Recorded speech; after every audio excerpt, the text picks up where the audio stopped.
Well, I'm 4 for 4 in just a few days. This is crazy. First, it was the Nintendo Cinematic Universe being proven true.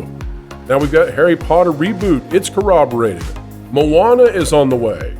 And still something else. In the middle of this video, we're going to talk about memberships. If you're interested, stick around. If not, skip it. We've got timestamps so that you are in control.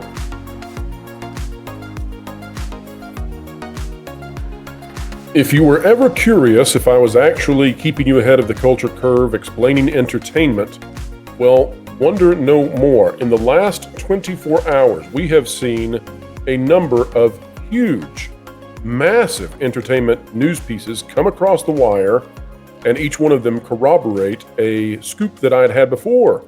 Something that had once been in the rumor category but is no more. It has been now switched over to confirmed. And these are not small potatoes by any measure whatsoever. Folks, if you like content like this, consider clicking the like button, share, subscribe, and you can stick it to the algorithms. When you click it, we're talking about the notification bell. Don't forget, we covet your comments. Drop one down below. We really do read them. All right, we're going to start off by taking a look at the Harry Potter Reboot, something that I've been talking about since day one of this channel, the literal first day that this channel came into existence. I was talking about it in video form. Before that, in December, I was also talking about this. And if you go back and look in Google News, you will find all kinds of articles talking about WDW Pro referencing this new Harry Potter reboot. And it's a lot of fun to go back and look at the comments from people back at that time, all saying, well, mostly saying, we don't want it, we don't need it. Well, guess what? Hogwarts Legacy changed all of that. Now people understand exactly how popular the mainline of the Harry Potter franchise is. Before we jump into the article, let's take a listen now to what I said on day one of this channel. So let's talk about what is driving the need for a reboot in the franchise, because you might imagine with the many thousands of people who have read the commentary that I've provided on Twitter and on Valiant Renegade and on Midnight's Edge, and then also all of the responses that we've got throughout the web, people covering this. There are a lot of people who are saying, well, you know, it doesn't need a reboot. The original movies are perfect as they are. We don't want to do this. It's only been a few years, yada, yada, yada. Okay, there's a problem with that, though. And the problem is that Warner Brothers Discovery wants to make money. And they need to keep making money. And to keep making money, they need to keep Harry Potter in the spotlight so that it continues to drive people to the theme parks, drive people to the toy stores, drive people to stream and all of that stuff. It's not good for the franchise to become either stagnant or in the past. They need it in the present and they need it in the future. So here are the three reasons that the company wants to reboot it. Okay, not that the fans want to reboot it, but that the company wants to reboot it, and it's their job to make the fans want it to be rebooted based on a vision that they can provide that will pull in enough people. If they fail in that, then this franchise will be what it is currently, a franchise that is largely devoted to something that occurred in the past. Here's what we've got. Number one, the nostalgia window is viewed to be closing. The original movie launched 22 years ago, and then I editorialized here, how many Spider-Man reiterations have been released since then? How many Ninja Turtle relaunches have occurred? That's not to just draw a highlight on those two intellectual properties, but it's to remind you, all these things that we love, how many times have they been redone? And Harry Potter's just sitting there. They've tried some auxiliary stuff, but the auxiliary stuff is not capturing the attention of the market the way that Warner Brothers needs, remind you. The company is allegedly aware of a steep division within the Harry Potter interest levels. For Hogwarts and the OG Harry Potter, the market is still red hot. Red hot, okay? So that means that people love the stuff. They want to buy it like crazy. People love Harry Potter as presented in the original books, but attempts to branch out into new areas, and let me insert here with new characters and new storylines, of the Wizarding Universe have been extremely unsuccessful. It's not just the sputtering of the movies, it's everything tied into Fantastic Beasts and more. Consumers aren't into it. So we have a source that's told us that by the measurable statistics that Warner Brothers Discovery have, they know that they've got a franchise that has two distinct divisions. The original stuff, the new stuff. And the original stuff, even until this day, people love it like crazy. And the new stuff, people just don't care that much. And Warner Brothers Discovery has tried very hard to figure out a way to make people love the new stuff. People tolerate the new stuff. People play around with the new stuff. Like, it's in the pop cultures to some degree, but it's absolutely nothing like the original. So if you're a company like Warner Bros. Discovery looking to raise the value of your corporation, and you've got this franchise that's one of the hottest franchises with the most potential in the world, you can't let it sit there dying on the vine because you're trying to jumpstart this new thing when the old thing still works fabulously. What are you going to do? You want to get the old stuff back out of the closet and say, okay, we're going back with that. You guys still love this. We're going to do it. And then finally, many have determined that there is no forward with Harry Potter without Harry. If this franchise is to stay vibrant, it needs its namesake pulling. And that's absolutely true. What we're hearing is that they have got to get Harry Potter recasted. They've got to get the other kids recasted. And there are ways for them to do that, theoretically, that don't alienate the fans. Now, some fans are going to be, off the get-go, okay, right off the starting block. They're going to say, well, we hate that. We don't want that. Daniel Radcliffe is Harry Potter. Okay, so be it. But you know what? I can tell you who my favorite James Bond is. And that doesn't mean that that James Bond just stops, right? The minute that Sean Connery stops wanting to play that character. We can all talk about who is our favorite Batman. All right, folks, and with that, let's now hop into the article. This coming to us from April 3rd, so 2 days ago. Warner Brothers nears deal for Harry Potter online TV series. This by Lucas Shaw. Warner Brothers Discovery Incorporated is close to a deal for a new online TV series based on Harry Potter, the best-selling young adult books, according to two people with knowledge of the matter. Each season of the series will be based on one of J.K. Rowling's 7 books, said the people, who asked not to be identified since the deal hasn't been announced, suggesting years of fresh fare from the popular stories. You'll also note that I've been saying that I expect this to be announced officially when they do the media event for Warner Brothers Discovery. I also find this amazing because this is essentially a 7-year dedication plan. If you figure out that, hey, if one series or one season lasts a year and they're going to do all the books, this is the greater half of a decade coming to you. The company is hoping the series can be one cornerstone of a new streaming strategy that will be announced next week by HBO's parent, Warner Brothers. The company's chief executive officer, David Zaslav, and HBO chief Casey Bloys have worked to convince Rowling to produce a new series, but the deal hasn't been completed. Here's something else that's cool about this. J.K. Rowling is going to be a huge part of it. Now, for those of you wondering, how can that be? Well, J.K. Rowling, did not have any sort of detrimental impact on Hogwarts Legacy. That's the video game that just came out in this last season of the year, and Hogwarts Legacy has blown the doors off of sales. It's not even out on all consoles, and yet it's already one of the top 10 selling video games of all time. By the time it's finished, it will likely be in the top 5.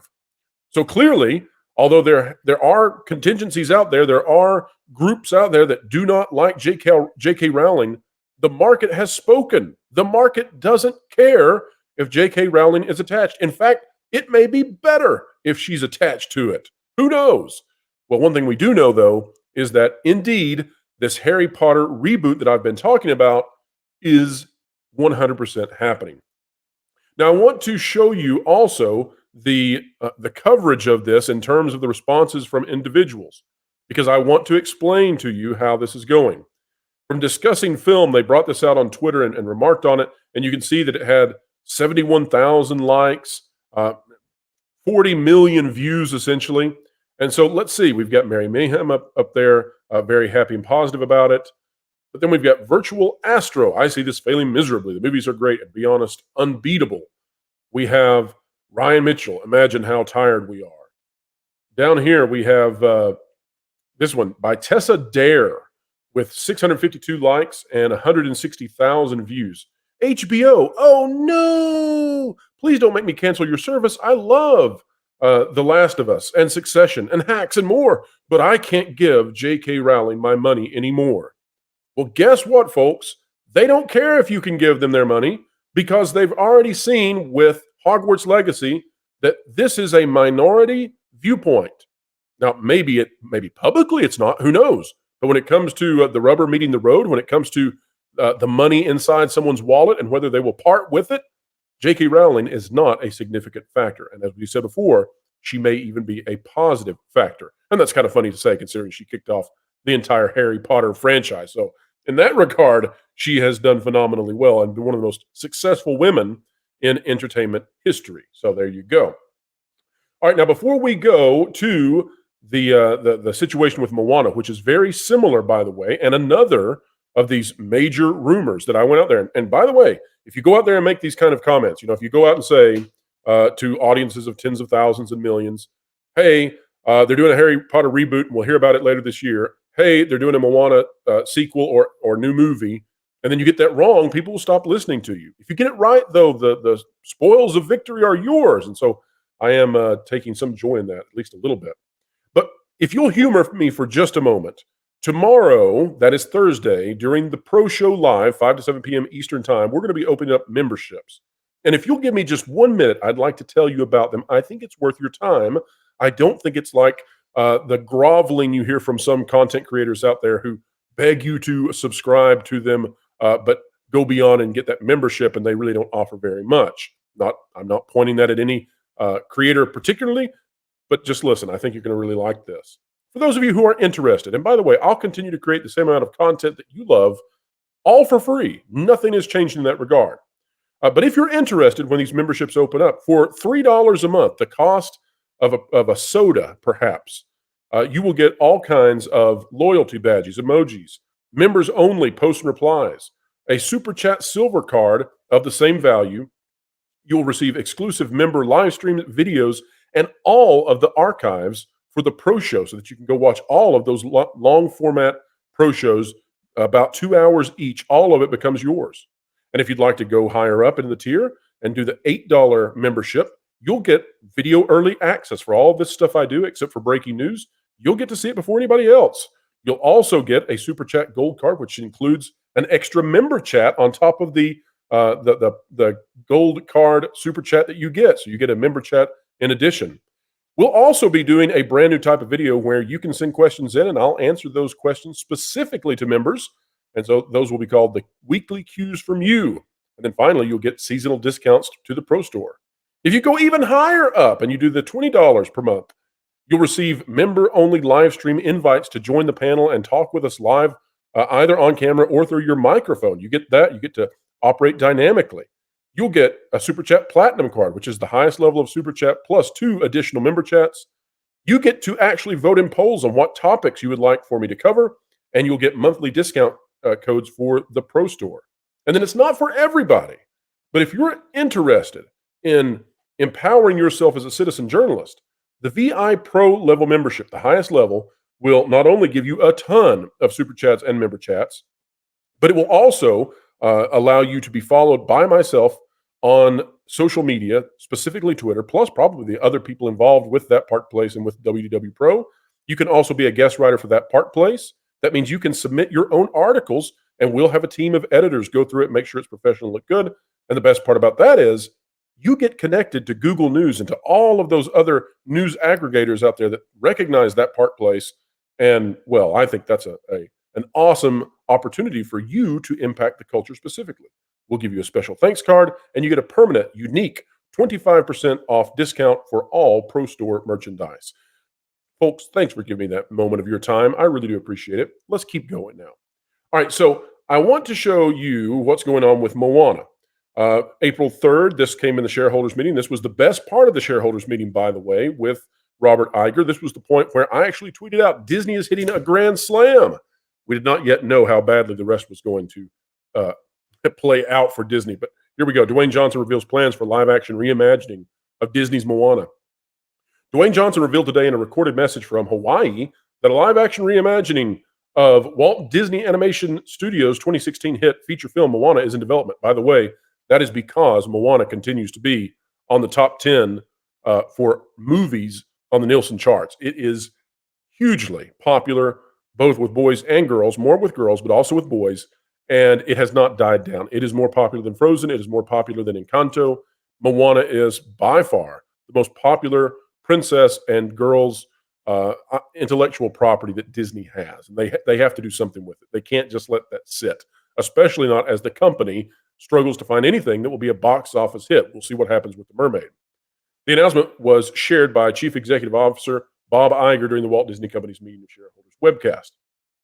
The new film is produced by Johnson, Danny Garcia, and Hiram Garcia via their Seven Bucks Productions and Beau Flynn and Flynn Picture Company executive producers, including, and this is really cool, Ali'i Cravalho, who was the voice of Moana. We don't know yet. She's getting an EP credit here, but we don't know, is she going to play Moana? She's 22 years old. That means that she could play this role. Moana is probably intended originally to be about 14, 15. So she's a little bit aged out of that, but I think they could pull this off. I think they could make it happen. And if they're able to pull in Ali'i Cravalho with Dwayne Johnson, The Rock, and have them both doing this would be, nobody has ever done anything like this before. To have both of the voice actors from the animated feature film come in and do the live action as well, well, I mean, it's never been done, like we said. And this is the reason that they're doing it, by the way. Because one, it's the most popular girls' intellectual property that Disney has, but also there's a time window if they want to try to pull off this amazing feat, which is to bring in the two voice actors to play the live roles. I don't know if Cravalho will do it, but both of these individuals are extremely savvy in terms of marketing, advertising, handling the press. Cravalho, the girl who played Moana, or the young woman, excuse me, she had one of the greatest answers of all time to a question a journalist gave her about whether or not girls of different races could dress up as Moana for Halloween. If you've not seen that answer, go Google that. She blew the roof off the house with the answer she gave, and we need more people like her to be taking on that role. I don't know what her views are now. You know, that was years and years ago, but wow. And one of the interesting things about how this is all going down, of course, are the responses that we're now seeing. So we see the Walt Disney Studios tweet that came out, and down here we see, of course, Hulu jumping in. When you see Hulu jump in, by the way, Hulu is Disney. So how's that, right? They're commenting on their own stuff. But Stephen T, with almost 200,000 views on this, 3,000 and change likes, says, I truly don't get the point of this. Why not an animated sequel? A live action using the same cast of the same movie? So what's the point? Couldn't just give us an animated sequel? All right, so I'm going to explain this for Stephen T and for all the rest of you. I think it's a fantastic question, Stephen. Here's the answer. A sequel is at least somewhat risky because you don't know if the next story will be better or worse. However, a live action remake of something that's extremely popular, when you can cast it with the exact same people, well, that mitigates the risk that you're taking. And Disney is not currently in a position to take on very much risk at all. Why do you think that Iger came out maybe a month or two ago and said, we're bringing back Zootopia, we're making another Frozen? He did that because they need to mitigate risk. They're going back to properties that they think no matter how bad the movie could be, the audience will show up. That's what they're doing. They're trying to get away from the elementals. They're trying to get away from the strange worlds. We don't know if the stories will be better. We don't know if the movies will be better. But they're counting on that people will show up to see Elsa and Anna. People will show up to see Judy Hopps. And people will show up to see The Rock playing Maui live. That's what they're counting on. And then they hope they can make a good movie. But even if they can't, that gets people in the door. That's the point of it. And the point of doing it so soon, Stephen, is that the window closes and it's not far off. If you consider that these movies take 2 to 3 years to create, you consider the age of Dwayne Johnson, you consider the age of Ali'i Cravalho, it doesn't take long to think, oh, if they were to try this unprecedented thing, they don't have long to do it. So this is the time to make that happen. Folks, I hope that I have explained that well for you. I hope that you are understanding now why the reboot of well, pardon me, what is this? Shrek 5 movie, the official Shrek 5 movie account? What, Shrek 5? Oh my gosh, it's something else that I got right. Folks, if you like content like this, consider clicking the like button, share and subscribe. You can stick it to the algorithms. When you click it, we're talking about the notification bell. We covet your comments. Drop one down below, please, if you don't mind. The Pro Show, Thursdays, 5 to 7 p.m. live. We'd love to have you there. We'd love to have you be a part of it. And look at Variety coming out and saying Shrek 5 is in the works. Just as I said, well, wherever you are, keep learning, keep growing, keep having fun. And yes, that's a nice boulder. I love that.